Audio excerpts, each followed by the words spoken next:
Oggi ritorniamo agli antichi fasti, riprendiamo la meravigliosa saga dei film Amityville, protagonista della mia primissima recensione. Come mi pare di avervi già anticipato durante la recensione di Amityville Exorcism, il franchise dei film Amityville pare infinito e non accenna ad interrompersi. Nel 2018 sono usciti altri 2 film, tra cui Amityville Mount Misery Road.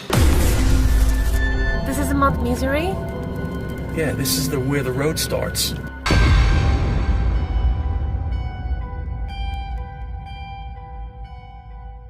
Partiamo dal presupposto che i film appartenenti ad una saga debbano in qualche modo avere un motivo per appartenere a quella saga, e per quanto Amityville Exorcism facesse schifo, aveva comunque un legame esplicitato con la vicenda originale del franchise. Questo film invece no. C'è un vago riferimento ad una donna che era ricoverata in un ospedale psichiatrico e che ha dato di matto appiccando un incendio nell'ospedale e uccidendo tutti. Ma come riferimento è piuttosto vago. Allora tutti i film che parlano di pazzi omicidi aggiungiamoli al franchise, che poi volendo realmente farlo, io questo film non lo aggiungerei comunque, perché in effetti non parla di questa donna. Il film si apre con un tamarro, Charlie, in una macchina sportiva che torna a casa, una villa di quelle pacchiane che ostentano la ricchezza, e lui è vestito come uno che torna dalla fiera di paese, ma soprattutto ai piedi indossa le Crocs, e già lo volevo vedere morto. Qui conosciamo anche la sua fidanzata Boozy, ma soprattutto le sue pantofole, che sono probabilmente il miglior personaggio del film.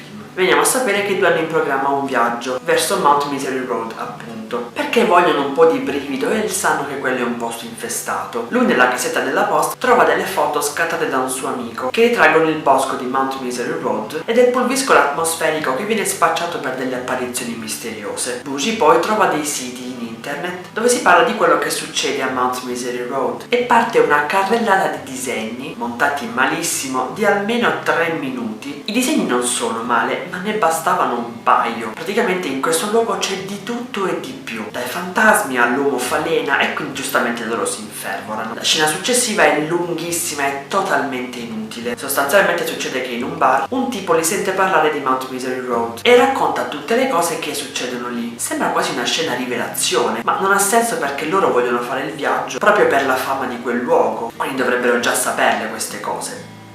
Chiaramente il tipo dice loro di desistere, ma loro sono più infervorati che mai. Durante la notte Boozy ha un incubo in cui incontra l'uomo falena e si sveglia di soprassalto. Sembra abbastanza turbata da quel sogno, ma a quanto pare è inutile perché lei, più scema che mai, continua ad essere tutta eccitata per il viaggio. Un montaggio infinito di loro in aeroporto, e da questo momento in poi il film diventa una specie di found footage, ma non esiste un confine che separi questo tipo di riprese da quelle classiche, quindi è tutto molto brutto. Come se non fosse già tutto fastidioso, da questo momento in poi i soprissimi pantaloni di Boozy diventano i veri protagonisti del film. I 2 incontrano Mark, uno storico amico di Charlie, e praticamente si ripete la stessa scena del bar, perché questo comincia a raccontare che la gente sparisce e cose del genere, ma non si rende conto che si trova di fronte a degli esaltati e queste informazioni li infervorano. Poi dice che lui ha passato un sacco di tempo a cercare le cose misteriose di quel luogo, ma che non ne vuole più sapere perché ha scoperto che sono vere.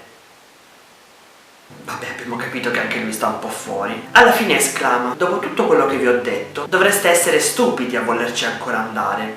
Spoiler, lo sono. Boozy più stupida di Charlie perché lei ha effettivamente paura, ma poi lui dice che vuole sapere la verità e lei di nuovo giù liva i Ghostbuster. Allora ve lo meritate di morire. Arrivano in questo bosco alla fine di Mount Misery Road e si esaltano per qualsiasi pianta, albero, foglia che vedono. Quasi fanno le capriole quando trovano della neve, wow. Poi Boozy, con la sua meravigliosa arte attoriale, chiede a Charlie informazioni sulla donna che ha appiccato l'incendio all'ospedale. Questo ospedale si trovava nel bosco. Lui per la 4ª volta legge le stesse cose che già sapevano e lei è in preda al panico e vuole tornare a casa.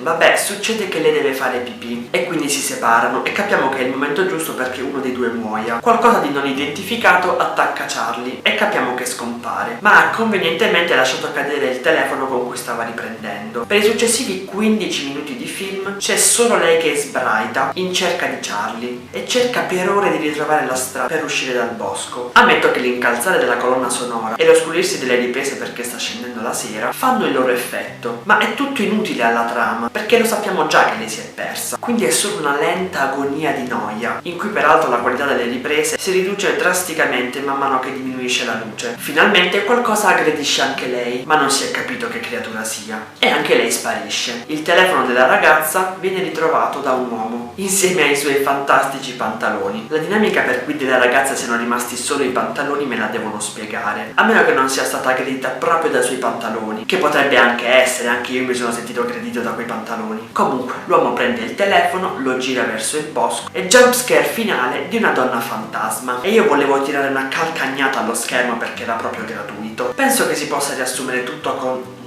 noia totale, noia pneumatica, noia siderale. Succedono 3 cose per sbaglio, e se Bucci avesse esplicitato i suoi timori fin dall'incubo sarebbero rimaste a casa ad amoreggiare e ci avrebbero risparmiato questo strazio. Ma comunque ho voluto che entrambi morissero dalla prima scena, quindi sotto quel punto di vista potrei anche ritenermi soddisfatto. La recitazione è in parte accettabile solo da Bucci, incredibilmente, durante i lunghi minuti dopo che Charlie è scomparso, anche se in generale sembrano entrambi molto naturali. Il tipo che hanno incontrato al bar probabilmente si è trovato immischiato in questo film per sbaglio, perché sembrava non avere idea di cosa stesse succedendo né cosa stesse dicendo. La qualità delle riprese è abbastanza mediocre, il montaggio sonoro mi ha abbastanza soddisfatto, così come la colonna sonora, tranne la canzone in cui canta anche la ragazza che non si può sentire. In alcuni punti, specialmente tra una scena e l'altra, alle volte è stata aggiunta un'interferenza che mi ha ricordato i vecchi tempi del film russo su Slenderman, con la differenza che qui succede sia nelle riprese classiche che nelle parti di found footage, e non ho molto capito questa scelta cosa dovrebbe significare. Ditemi se voi avete visto questo o qualche altro film del franchise Amityville, e chissà cosa ci riserverà il futuro. Continuate a seguirmi qui e agli altri link che trovate nell'info box. Dal mondo dei pantaloni rosa per il momento è tutto, noi ci rivediamo alla prossima recensione. Ciao!